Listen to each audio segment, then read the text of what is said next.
Дачний поїзд напрямку Харків-Мерефа рушав о 3:45. Це був один із тих багатьох підгородніх поїздів, що у післяслужбовий час розбігається з Харківського вокзалу в усі боки, відвозячи додому стомлених і голодних робітників та службовців. Михайло Григорович Піддубний був трохи незадоволений, що сів саме у цей поїзд. Треба було їхати на півгодини раніше, коли в вагонах не так тісно, коли можна сидіти, спокійно читати газету, а не стояти у проході, підставляючи нові черевики під чоботи кожного, хто протискується всередину вагона. Та, може, не було б у попередньому поїзді цієї сусідки, що вважає його за найкращу підпору для себе. Крім того, страшенно хотілося покурити, а вагон був якраз не для курців. За 5 хвилин до відходу поїзда до вагона увійшов кондуктор і теж наступив Піддубному на ногу. Не звертаючи уваги на засмучене лице і гучне зітхання бідолашного лікаря, він звернувся до пасажирів і оповістив, що поїзд йтиме, не зупиняючись, аж до станції Жовтневої. Тим же, хто їде до Липового гаю, Карачівки або Покотилівки, треба негайно пересісти у поїзд, що стоїть по той бік перону, і піде за 15 хвилин після цього. Перепитав, чи усі його почули, і пішов до виходу. Піддубний рушив за ним. Вирішив, що у присінках стояти зручніше. І справді, він з великим задоволенням дихнув свіжим, холодним повітрям після духоти і паркості вагону. А легкий морозець був такий приємний, що він навіть не застебнувся. Став біля розчинених дверей, притулившись до стінки, і напівзаплющеними очима оглядав людей, що сновигали на пероні. Було просторо, ніхто не штовхався, ніхто своєю вагою не налягав на нього, і можна було покурити. Сьогодні випав йому важкуватий такий день. Поїздка із санаторію сюди, прокинувся о 4 годині ранку, 18 верстов саньми по вибоях до залізниці і 60 залізницею, біганина по тутешніх установах, тьма тьмуща найнеприємніших справ, що їх більша частина лишалася і на завтра, безглузді розмови з бюрократами, і нарешті оцей напхом напханий поїзд, усе це мало сприяло гарному настроєві. І тут у Присінках він уперше за цілий день почув себе утихомиреним. За якихось півгодини він буде у свого давнього друга, який живе у дачному висілку і узимку. У нього є широка канапа. На ній так приємно розлягтися після хорошого обіду і, пускаючи до стелі сизі цівки запашного диму цигарки, згадувати минуле, розповідати про своє одноманітне життя у санаторії, або ж слухати усмішливий басок друга і тихі зауваження його дружини. Місяців зо 5 вони не бачилися. Є про що погомоніти. Лінивий погляд його несвідомо зупинився на стрункій дівочій постаті, що проходила біля вагона, спираючись на руку високого молодика.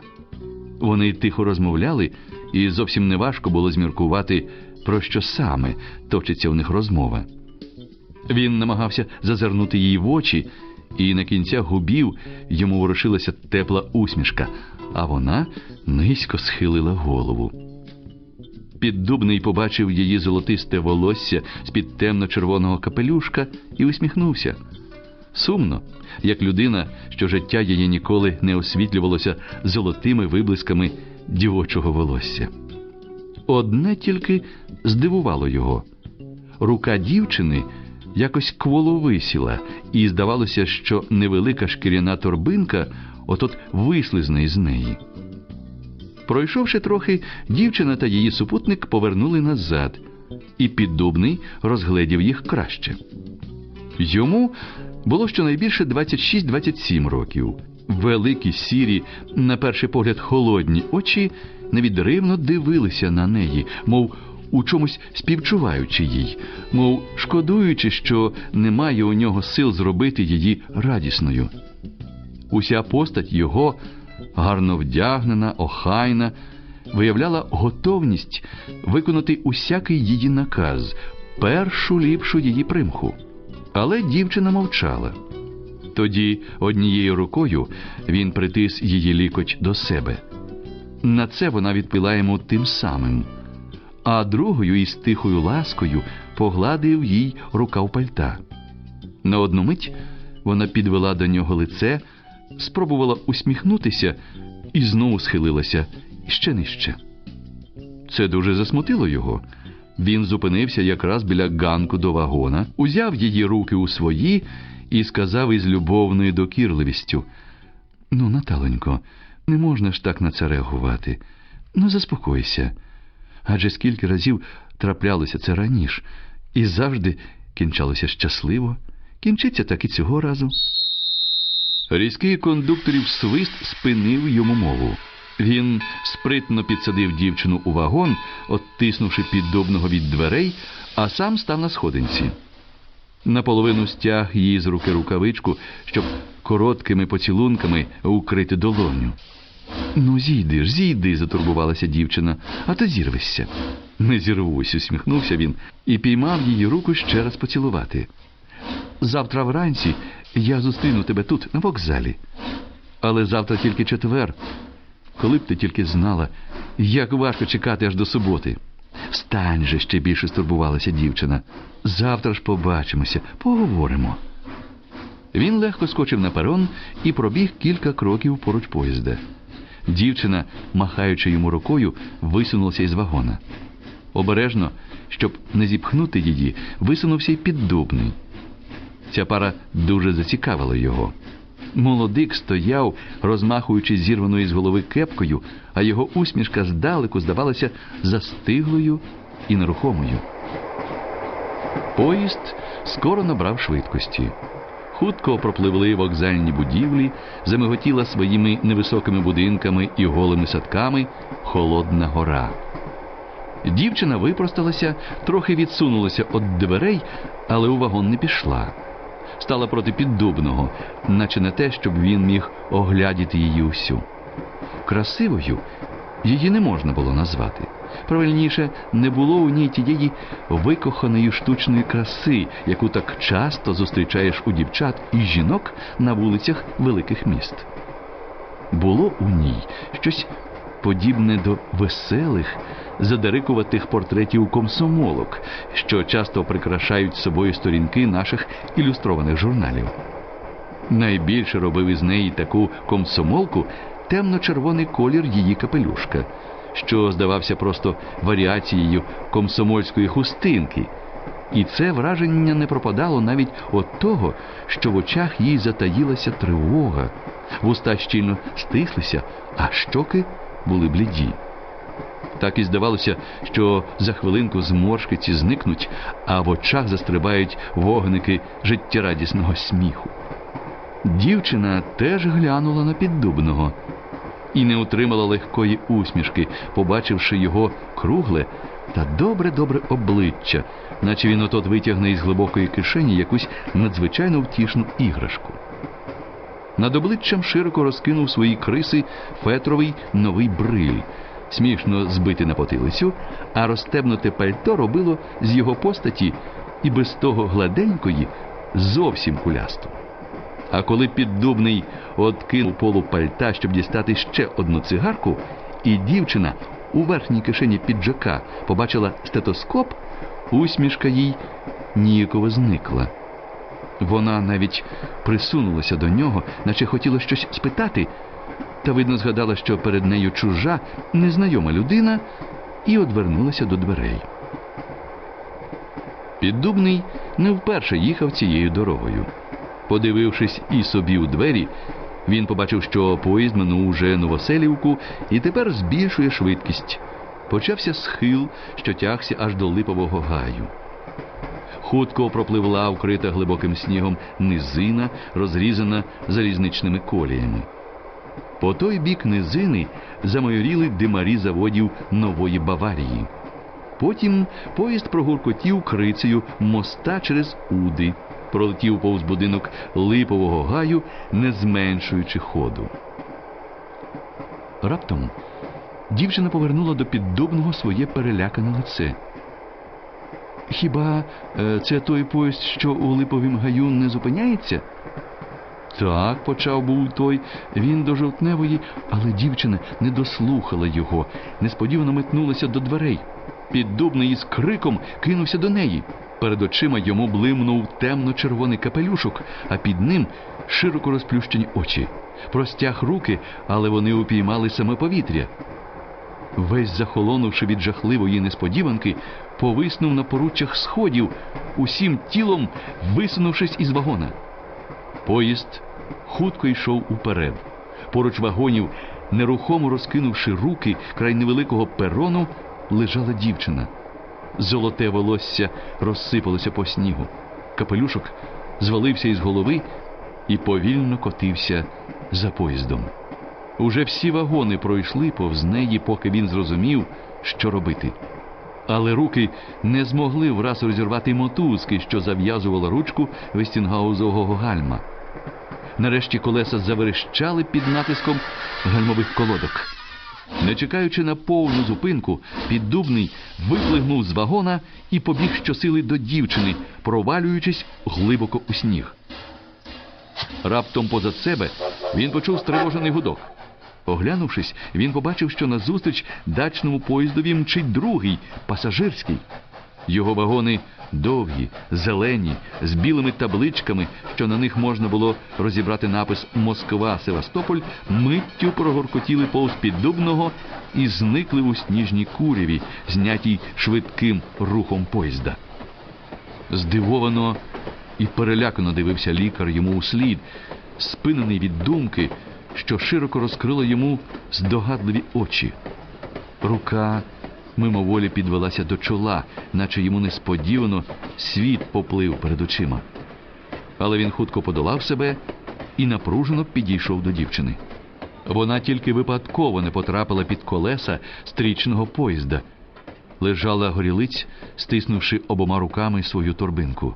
Піддубний звичними лікарськими руками розстебнув їй пальто, помацав пульс, серце, довго водив пальцями по потилиці і нарешті безнадійно підвів своє лице до схвильованого натовпу, що уже щільним колом оточив мертве тіло. «Струс мозку», – безпорадно промовив він. Вона вдарилася потилицею. «Я нічого не можу зробити». На чверть години по тому весь світ для Піддубного вкрився якимсь важким сірим туманом.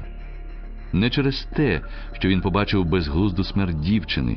Лікар часто дивиться смерті в очі і привчається поводитися із нею за панібрата, а через те, що почувався винним за цю смерть. Як це могло статися, що він не затримав дівчини? Адже вона стояла поруч нього, торкаючись його краєм свого пальта. Роззява!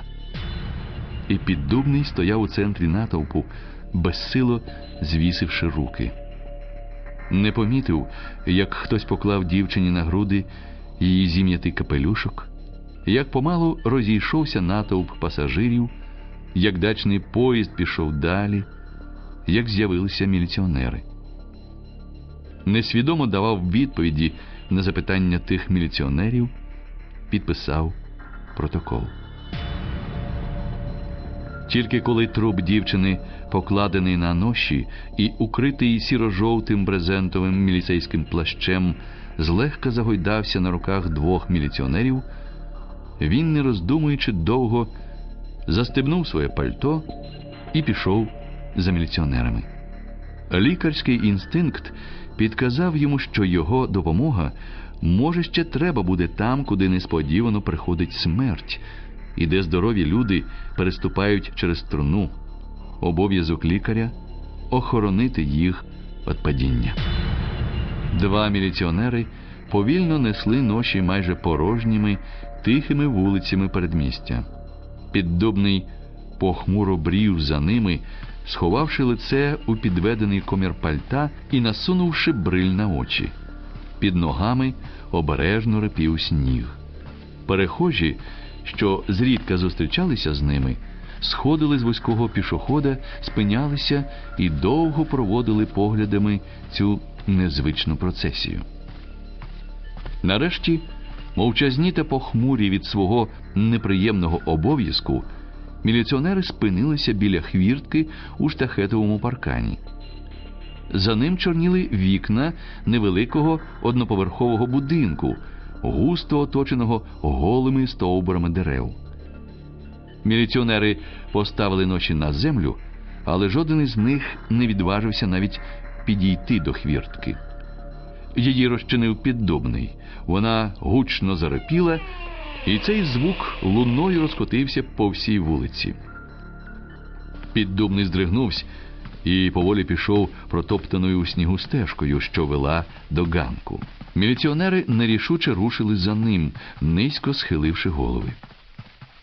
Підходячи до будинку, Піддубний помітив, як у двох вікнах промайнули чиїсь постаті, збентежені, очевидно, рипінням хвіртки. І не дійшов він ще до ганку, як двері раптом розчинилися, і з них вибігла бліда жінка у домашнім капоті з непокритим сивим волоссям і майнула повз нього до нож. За нею вискочив парубок у розтебнутій сорочці, теж без шапки на голові, теж блідий, як той сніг. Ні слова не кажучи, жінка зірвала плащ. Жодного крику не вирвалося їй із розтуленого рота. Вона вчепилася руками собі у груди, наче роздерти їх хотіла, поволі хитнулася, і коли б парубок не підтримав її, упала б на ноші. Може бути, одну тільки хвилину тривало нерухоме мовчання, а може й більше. Міліціонери розгублено стояли, тримаючи ноші в руках. Піддубний несвідомо покручував вуса. Парубок безглуздим поглядом водив по рівній постаті мертвої, а біля хвіртки поволі збирався натовп. Чийсь збентежений крик з вулиці повернув Піддубному розум. Він хутко підійшов до нож і прикро сказав парубкові: «Чого ж ви стоїте? Сил вам не вистачає віднести цю жінку до хати, чи як?» І, повернувшись до міліціонерів, додав: «Ідіть же». Незабаром мертва, вкрита білим простирадлом, лежала уже на канапі. На ліжку так само нерухомо лежала стара жінка. Міліціонери навшпиньки вийшли геть. Піддубний хутко скинув пальто і схилився над ліжком. Огляд непритомної враз турбував його. Він підійшов до парубка, що закам'яніло стояв біля дівчини, і, одвернувши їй з голови простирадло, сухими очима дивився на золоті волосини, що прилипли їй до чола. «От що, товаришу», – сказав Піддубний, поклавши йому руку на плече, – «ви мусите перемогти себе. Ця жінка – мати дівчині?» «Так», – кивнув головою парубок. «Вона і ваша мати теж?» «Ні, я тут квартирант». «Угу. Річ ось у чому. Я боюся, що зараз у цій кімнаті буде не один труп, а два. Жінка дуже хвора на серце. Вона, певне, має тут лікаря, що раніше допомагав їй і отже добре знає її хворобу. Треба негайно його закликати. Моя спеціальність – легені. Я зовсім не знаю характеру її хвороби і не хочу ризикувати. Розумієте? Біжіть же мерщій!» Парубок зрозумів. Не гаючи часу на зайві розпитування, вибіг із кімнати. Не більш як за 20 хвилин він повернувся, тягнучи за собою лікаря. Тут було уже чимало народу. Чутка про смерть дівчини хутко розлетілася передмістям. Ранній зимовий присмерк уже приховав кімнату, але парубок одразу помітив, що канапа порожня. Із сусідньої кімнати глухо виривалося чиєсь ридання. Там, видно, обряджували дівчину для останньої дороги. Її мати іще лежала на ліжку, але очі її були уже розплющені, і з них викочувались на зморшки щік сльози. Біля неї сидів Піддубний, твердим голосом умовляючи її лежати спокійно. Однією рукою він підтримував їй голову, а другою підносив їй до вуст склянку із міцною чорною кавою. І тільки тоді, як випила вона її усю, підвівся віддаючи своє місце біля неї її постійному лікареві. Коротко переговоривши із тим лікарем, Піддубний витер крапельки поту із чола і поволі підійшов до стільця, де лежали його пальто та бриль. Але вдягатися не почав. Постояв, повернувшись лицем до вікна, уважно розглядаючи сіре смеркове небо і химерний рисунок голого гілля на ньому, а рука мимоволі підвелася до ріденьких розкуйовджених вусів. Потім, ніби надумавши щось, взяв свій одяг і підійшов до парубка. «Мені здається, – ніяково промовив він, – що ми обидва зайві тут зараз. Я маю вам щось сказати. Так, може, ми підемо до вас у кімнату?» Парубок нічого не відповів. Якось байдуже подивився навколо себе, наче не міг уторопати, хто саме з присутніх говорить до нього, і, мов загіпнотизований, нетвердо пішов до дверей. Зайшовши до себе і машинально повернувши вимикача, він довго тинявся по кімнаті, спотикаючись об свої вбогі меблі. Піддубний охайно повісив свій одяг на цвяшок і спинив парубка, поклавши йому обидві руки на плечі. Навіть стріпнув його злегка. А коли побачив у допіру байдужих до всього очах свідоме здивування, гостро сказав: «Я сказав вам уже раз, що треба опанувати себе. Соромно вам так вдаватися у розпач, наче ви 14 років хлоп'я. Я не знаю, чи можна тут що вдіяти, але це повинні знати ви». «Що знати?» «З усього видно, що ви любите цю дівчину». Піддубний почув, як болісно затремтів під його руками парубок. «Так невже ви не можете примиритися з її смертю? Ви ж уже доросла людина. Вам принаймні 25 років, 24. Але що ж я можу зробити?» «Та, мабуть, щось можете. Давайте сядемо, і я розповів вам те, що знаю сам. Але спершу давайте познайомимося. Я Піддубний, лікар із санаторію». Козловський машинально назвав себе парубок, студент-технолог. «Ну ось, тепер сідайте і слухайте уважно». Радіодетектив на українському Радіо Культура. Сильним натиском на плечі Піддубний примусив його сісти і сам сів проти нього так, що коліна їм стикалися. Не хапаючись, дістав коробку з цигарками, сунув одну йому у рот і підніс вогню. І коли побачив, що Козловський жадібно затягся, зі всіма подробицями почав розповідати йому про свою подорож сюди. Спершу парубок слухав неуважно, але Піддубний, боляче натискаючи пальцем йому на коліно і повторюючи свої слова по кілька разів, домігся того, що парубків погляд перестав відриватися від його лиця. Закінчивши, спитав: «Отой поїзд Москва-Севастополь, він завжди зустрічається тут із Дачним?» «Він ходить 3 на тиждень», – подумавши трохи, відповів Козловський. «Щопонеділка, щосереди і щоп'ятниці. А зустрічається із Дачним, справді, біля нашої станції». «Сьогодні середа», – зауважив Піддубний. «А дівчина часто їздила у Харків?» «Щодня їздила. Вона працювала там у якійсь бібліотеці». «Отже, вона повинна була знати, що поїзд о 3:45 проїжджає Липовий гай, не зупиняючись. Так само могла знати, що він зустрічається тут із пасажирським. Як це могло статися, що вона сіла не у нього? Мало того, що її примусило стрибнути тут? І стрибнути так невдало, ризикуючи потрапити під зустрічний? Відповідайте, ви повинні знати це». «Та звідки?» – нервово скрикнув Козловський. «Помилилася, адже поїзди стоять один проти одного, от і сіла не у той. А стрибнула, певна була, що все обійдеться гаразд. Нещасний випадок?»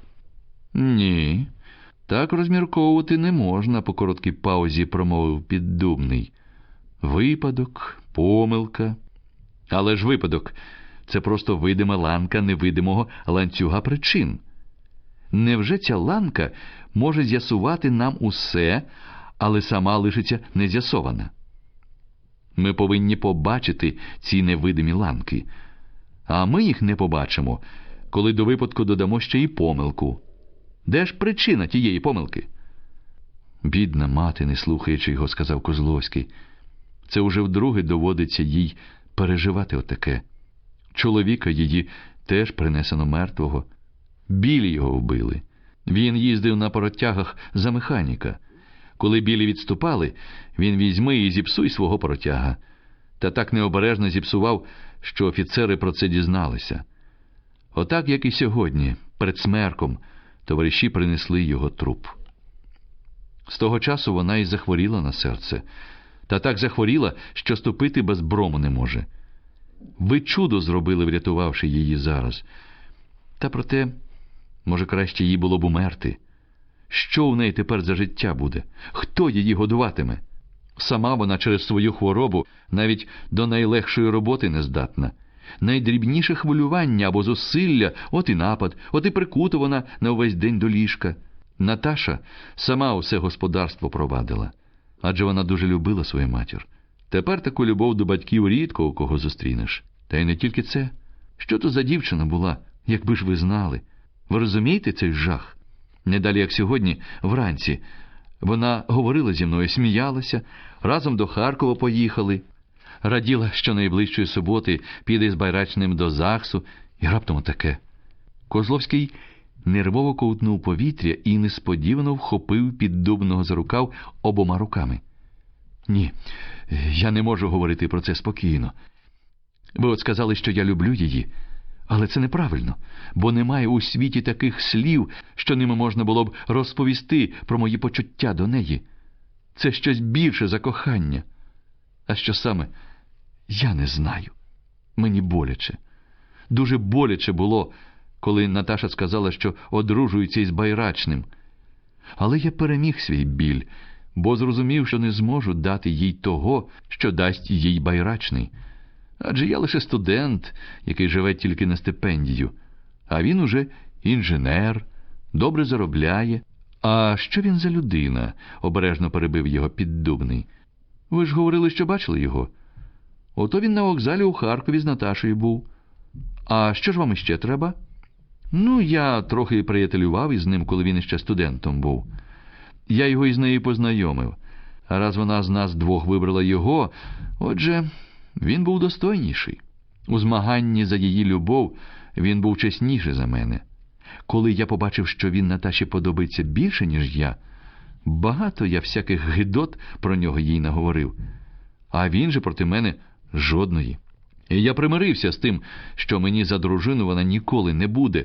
Переламав себе. Сказав їй, що помилявся у ньому. Радий був, коли вона простила мені мою підлість. Але не до цього мені зараз. Ой, не до цього. Він схопився зі стільця, забігав по кімнаті, а потім спинився біля темного вже вікна і притис чоло до холодної шибки. Піддубний зрозумів, що не можна його зараз чіпати.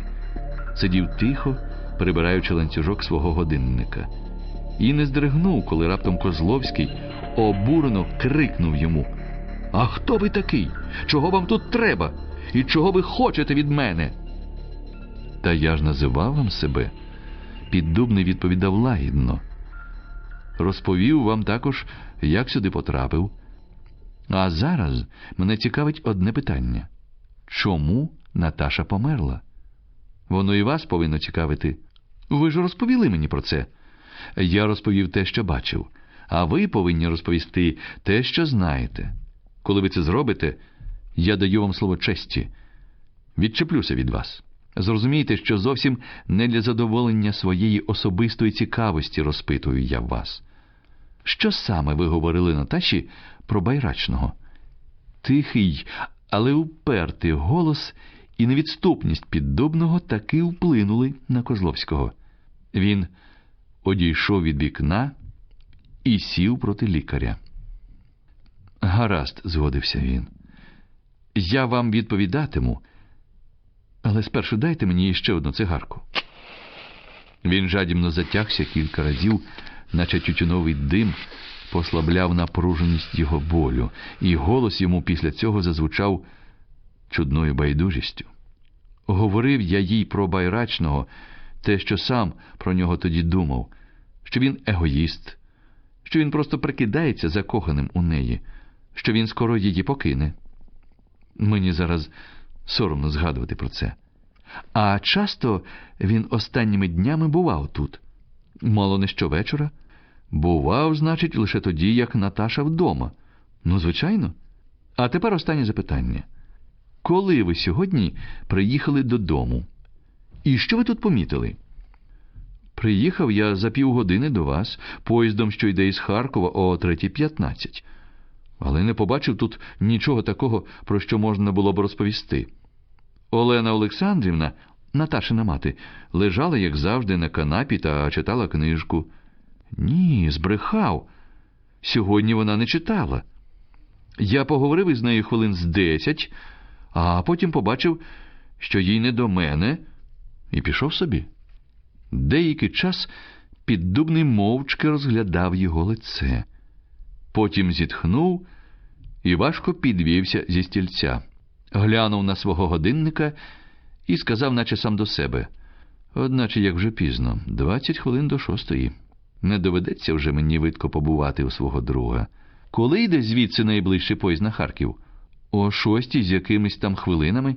То нам треба поспішати. Річ у тому, що ви поїдете зо мною до Харкова. Мені хочеться побачити Байрачного, і ви відведете мене до нього. Ця прогулянка буде для вас дуже корисною. Вона, я можу надіятися, дещо поверне вам спокій. Так що вдягайтеся хутчій, щоб ми не спізнилися. Ви мені так мало розповіли, що просто-таки неодмінно треба поговорити із Наташиним нареченим. Він останнім бачив її і, напевно, зможе дати пояснення щодо її нещасного стрибка із поїзда. Дорогою я вам докладніше розкажу, чому саме я так хочу з'ясувати причини її загибелі. Але чого ж ви стоїте?» Козловський не ворухнувся. Здивованими очима дивився на свого співрозмовника, наче той зовсім збожеволів. Та й справді, що за нісенітниця тягти його кудись у Харків до якогось Байрачного, коли крізь тонку стінку доходять приглушені ридання, коли там лежить Наташа? Адже він ніколи її вже більше не побачить. Та видко Піддубний був зовсім іншої думки. Він сам похопцем одягся і, вважаючи за зайве повторювати своє запрошення іще раз, подав Козловському пальто, допоміг йому просунути руки у рукава і застебнутися. Насунув на голову кепку.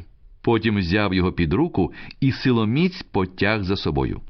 Козловський був рвонувся, але вирватися із чіпкої руки цієї гладенької і, здавалося б, зовсім безсилої людини не зміг.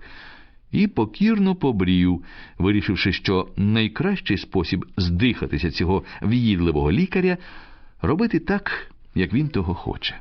Коли двері будинку зачинилися за ними, і вони хутко пішли темною та морозною вулицею до станції, парубок і зовсім заспокоївся. Навіть попросив Піддубного виконати свою обіцянку, докладно розповісти, чого йому так треба від Байрачного. Але той знехотя промимрив, що це від них нікуди не втече, і наддав ходи. У вагоні він теж поводився чудно. Навіть коли поїзд уже рушив, він не випустив руки Козловського, наче боявся, що той од нього утече. Сів у куток біля вікна, зручно сперся на стінку і, порадивши Козловському скористатися з його прикладу, задрімав. Дрімота, мовляв, дуже гарно упорядковує думки і прочищає засмічений усякою дурницею мозок. Задрімав міцно, бо не прокинувся, коли Козловський доволі різко звільнив свою руку. Але тільки поїзд, під'їжджаючи до Харкова, трохи зменшив швидкість і застрибав з вилки на вилку, Піддубний випростався і, чудно усміхнувшись, заговорив: «Пробачте мені, що я й досі ані слова не сказав із приводу нашої поїздки. Тут ось яка справа. Я, як ви вже знаєте, санаторійний лікар. У Харкові буває рідко, раз на місяць, а то іще рідше. І от що чудно. Дома у себе, у санаторії, я завжди ходжу у старенькому пальтичку, в чоботях, у просторій блузі і трохи подіртій кепці. А ось до Харкова поїхати у тому одязі вже якось незручно. Хочеться, щоб тут усі вважали тебе за, так би мовити, культурну людину. Ну і натягаєш на себе оцей європейський костюм. Бриль, черевики фасону, качиний дзьоб. Навіть на краватку і правильне розпрасування штанів звертаєш увагу. Вдягнувшись так, почуваєшся не провінційним лікарем, а людиною, коли не найвищої, так у всякому разі дуже високої категорії. Я певний, що вам знайоме це почуття. Якщо не з приводу одягу, так з приводу чогось іншого. Ну, наприклад, ви зустрічаєтеся із товаришами, або ще краще із товаришками. Адже, правда, ви поводитеся із ними так, щоб ніхто про вас погано не подумав, щоб усі вважали вас не за дурня. Ну, словом, хочете, щоб вони думали про вас краще, ніж ви самі про себе думаєте. Та постривайте, роздратовано перебив його Козловський. Що ви за нісенітниці верзете? Хіба нісенітниці, здивувався Піддубний. Ви, отже, мене не розумієте. Тоді я постараюся висловити свою думку ясніше. Припустімо, що ви звичайнісінький кишеньковий злодій і хочете, пробачте за блатний вираз, полататися по ширмах, ну хоч би в театрі. На цей випадок ви вдягаєтеся так, щоб нічим не відрізнятися від глядачів, які прийшли до того театру. А поводитися будете, наче ви не ви, а найчесніший собі громадянин. І робитимете так для того, щоб ніхто навіть думки не припустив, що ви прийшли сюди на полювання за чужими гаманцями. Ось. Тепер уявіть собі такий випадок. Скреготіння загальмованих коліс поїзда заглушило його слова. Повз вікно замиготіли вокзальні вогні, раз у раз тихше, повільніше, і спинилися.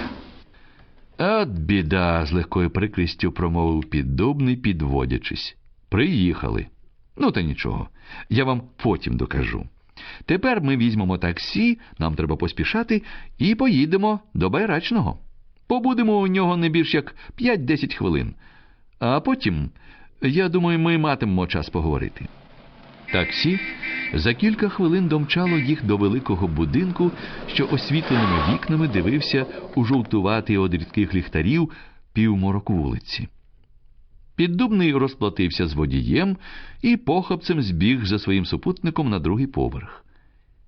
І перед тим, як натиснути гудзик дзвоника, попросив його мовчати увесь час, що вони пробудуть у Байрачного, мовчати і уважно за усім стежити. Двері відчинив їм сам Байрачний. Здивовано оглянув незнайому постать Піддубного і коротким кивком відповів на привітання Козловського. Із холодною вічливістю пропустив їх до квартири і, провівши погано освітленим коридором, розчинив перед ними двері своєї кімнати. Кімната була велика і майже уся заставлена масивними меблями, що так пасували до розмірених рухів і спокійної впевненості свого господаря. Байрачний запропонував гостям сісти, а сам пішов до столу і почав старанно набивати люльку. Лиця його не можна було розгледіти. Горіла лише настільна лампа, прикрита темно-зеленим абажуром, що зосереджував усе світло на столі, а сині шпалери ще більше згущували сутіння. І все ж таки Піддубний помітив, що лице у Байрачного незадоволене і похмуре. Навіть дивно стало, що воно могло так любовно усміхатися на вокзалі. Байрачний поволі запалив свою люльку. Кімнату враз пронизали медові пахощі тютюнового диму, і, не дочекавшися від гостей ані слова, сперся на стіл і холодно промовив: «На жаль, я зараз дуже невільний. У мене термінова робота. А втім, на чверть години я до ваших послуг». «Цього часу цілком досить», – також офіційно відказав йому Піддубний, але не витримав тону. Раптом якось по-дитячому незадоволено промовив: «Одначе, як у вас тут темно? Така велика кімната і так мало світла. Дозвольте». Він похапцем підійшов до стола і безцеремонно зняв із лампи абажур. Тепер він ясно побачив енергійні риси лиця Байрачного, що з неприємним здивуванням дивився йому в очі. З трохи ніяковою, сумною усмішкою Піддубний поставив абажур на акуратно розкладені на столі папірці і тихо сказав: «Я лікар. Мені неприємно говорити зараз про свій фах, бо усім відомо, що коли в хату входить лікар, то з-за його спини визирає смерть. І подекуди це правда. Особливо цього разу. Річ у тому, що Наташа, ваша наречена, сьогодні стрибнула із поїзда на повному ходу і вбилась». Люлька вислизнула Байрачному з руки, тихо вдарилися об килим, розсипавши по ньому іскри. А сам він безсило опустився у крісло і, ховаючи своє горе від сторонніх, низько схилив голову. Крім того, далі рівним голосом говорив Піддубний, дозвольте повернути вам ваше вічне перо, що ви його забули сьогодні у Наташиної матері. Між іншим, це перо допомогло мені взнати усе те, що і ви знаєте. Хоча б, наприклад, ваше розв'язання тієї проблеми, що полягає між вагітністю і хворобою на серце. Піддубний опустив перо і нахилився, щоб підняти його. Козловського, що, виконуючи пораду лікаря, уважно за всім стежив, трохи здивувало, що Піддубний надто довго те перо піднімає. «Залиште мене», — по паузі хрипко прошепотів Байрачний. Піддубний випростався, обережно поклав поруч абажура вічне перо і рушив до дверей, кивнувши Козловському іти за ним. Вийшовши на вулицю, вони одночасно, наче по команді, зупинилися і підвели голови до другого поверху. Біля одного із вікон, притиснувшись головою до шибки, стояла згорблена тінь Байрачного. Козловський згадав, як він сам нещодавно студив таким способом свій біль, і шкода йому стало колишнього свого приятеля. Але Піддубний задоволено огукнув і, просунувши свою руку Козловському під пахву, потяг його на другий бік вулиці. Пройшовши кроків з 15, він спинився за широким стовбуром тополі, що росла край пішохода, і сказав: «Тут нам доведеться розпрощатися. Але поки Байрачний збирає свої речі, я встигну закінчити думку, що її почав висловлювати ще в поїзді. Коротко кажучи, я хотів довести одну заяложену істину. Часто, дуже часто не можна розпізнати, де в людині кінчається щирість і починається лукавство. Одяг і поводження нічого не дають для визначення характеру людини». «І все ж таки, я не розумію, що ви цим хочете сказати», — нетерпляче знизав плечима Козловський. «Невже і досі не розумієте? Я ж навіть до Байрачного пішов із вами, щоб вам усе стало ясно». «Ну так слухайте. Немає ніякого сумніву у тому, що Байрачний любив Наташу. Але себе, свій спокій і свої гроші він любив іще більше. Ви ж самі говорили, що він егоїст. А який же егоїст згодиться на те, щоб разом із дружиною мати у домі і тещу, та ще таку хвору, як Олена Олександрівна? Коли ви бігли по лікаря, я знайшов те вічне перо і, оглянувши ще раз Наташу, побачив, що вона вже вагітна. Крім того, мені пощастило повернути Олені Олександрівні свідомість. З тих небагатьох слів, що вона встигла мені сказати до приходу родичів і знайомих, я зрозумів, що Байрачний вжив усіх заходів, щоб звільнити себе від життя із нею. Він сьогодні навіть приїздив до неї, щоб вплинути на її материнські почуття і пообіцяти їй усяких благ, тільки б вона не жила із ними. Але Олена Олександрівна заявила йому, що це питання повинна розв'язати Наташа. А Наташа любила свою матір і, звісно, не погодилась би на його пропозицію. Ясно, що Байрачний з таким станом не хотів миритися. Розірвати ж із Наташою було не так просто. Вона вже завагітніла від нього. Отже, коли б він розійшовся із нею, йому довелося платити їй аліменти. Він і вирішив, що найкраще здихатися Наташі цілком і назавжди. Так здихатися, щоб на нього не упало жодної підозри. І він зробив це. «Але як?» – скрикнув Козловський, обома руками вхопивши Піддубного за пальто. «Що ви говорите?» «Я ж вам розповів за це». Повернувшись до Харкова, після відвідування Олени Олександрівни, Байрачний зустрівся із Наташею і сказав їй, що був у її матері. Причому збрехав, що у неї був напад. Можете уявити, як це вплинуло на дівчину з її незвичайною любов'ю до матері? Вона була така стурбована, що ладна була до мене, незнайомої людини, звернутися по допомогу, коли побачила у моїй кишені стетоскоп, коли здогадалася, що я лікар. І ця стурбованість спричинилася до того, що вона не помітила, у який саме поїзд Байрачний її підсаджує. Того мало, він навіть трохи проїхався на сходинці. Своїм зіскакуванням він наче хотів довести Наташі, що стрибнути із поїзда не так-то вже й важко. Я думаю, що не дуже помилюсь, коли скажу, що Байрачний розраховував, приміром, так. Наташа може стрибнути, але, звичайно, може і не стрибнути. Якщо вона стрибне по один бік поїзда, у неї є великий шанс зробити це щасливо. Стрибнувши по другий бік, вона знову-таки має шанс не потрапити під зустрічний поїзд. Але є шанси і за те, що вона і стрибне, і уб'ється, або ж попаде під пасажирський поїзд. І Байрачний випробував цей шанс. «Та ні, цього не може бути!» – із жахом і неймовірністю вигукнув Козловський. «Це ж безглуздя те, що ви говорите. Скоро вже 4 роки, як я його знаю, і я ручитися можу, що він не здатний на такий підлий злочин. Як ви це можете ствердити? Звідки ви це все взяли?» «Я не говорю, що Байрачний злочинець, але він егоїст. Ви ж його самі так атестували. Байдуже, що ви потім прохали у Наташі пробачення за свої слова про нього. Важливо, що ви думали про нього так. А раз думали, отже мали підстави.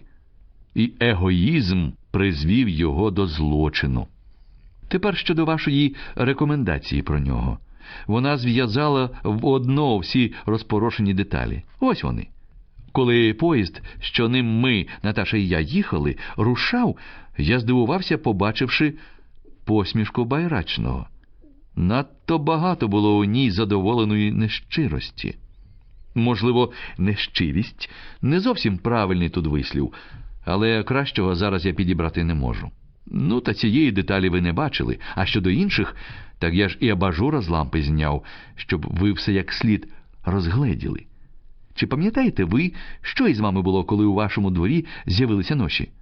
Ви закам'яніли, нерухомо стояли, аж поки я не примусив вас рухатися. Байрачний же похапцем випустив люльку і упав на крісло. Крім того, він не зблід. Отже, він чекав на цю звістку і постарався зустріти її як слід. Не винен він, що роль отчай нареченого над його здатності. Проте Байрачний зблід таки. Але знаєте коли? Тоді, як я натякнув йому, що знаю більше, ніж йому хочеться. Для того я й сидів навкарачки, нібито піднімаючи перо, щоб як слід розгледіти його схилене лице. А що він стояв біля вікна, подібно до вас, так це він просто стежив, чи підемо ми від дому. Козловський слухав його, весь час пориваючись щось сказати. І коли Піддубний скінчив, він скрикнув: «Ви говорили, розрахунок, стрибне чи не стрибне? Та яка ж людина, хоч би й найгірший душогуб, покладатиметься на такий непевний розрахунок?» «Ще раз повторюю, я не вважаю Байрачного за душогуба-фахівця», – спокійно усміхаючись, відповів Піддубний. «Він штовхнув Наташу на смерть, але я ніяк не можу сказати, що він дорівнює Джекові, потрошителеві жінок. Він хотів Наташиної смерті. А ви знаєте, що таке людське хотіння? Уявіть, що вас захопило якесь могутнє бажання. Тоді я сміло порівняю вас з алкоголіком або курієм опіуму. А алкоголік живе виключно для чарки. Усі свої сили, всі здатності, усю хитрість свою він скеровує на те, щоб здобути собі півпляшки на сьогодні. Отак і людське хотіння прагне своєї мети. Бажаючи, воліючи чогось, ви розраховуєте кожний свій рух, кожне слово, ви з надзвичайною силою впливаєте на оточення, користуєтеся з усіякої дрібниці, з найпустішої можливості, аби б тільки досягнути свого. Ви розраховуєте, але розрахунок цей може бути і підсвідомий. Розрахунок Байрачного і базується на подібних можливостях. Він використав їх, може і мало сподіваючись, що вони приведуть його до мети. Ось. А тепер ще одна фактична деталь. Гадаю, вона зовсім переконає вас, що Наташина смерть не нещасний випадок. Дивіться, у кімнаті Байрачного темно. Справді, у ряді освітлених вікон другого поверху 2 вікна контрастували своєю чорнотою.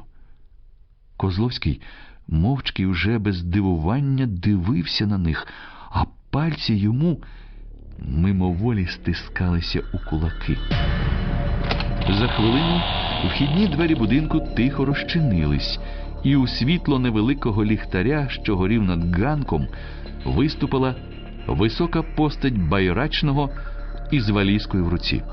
Одну мить він постояв, оглядаючись, а потім хутко пішов у півмороку вулиці.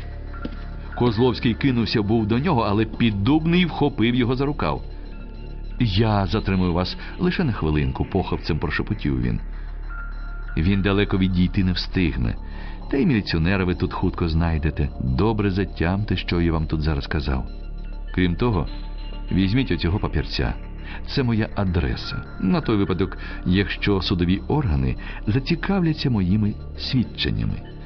І до побачення».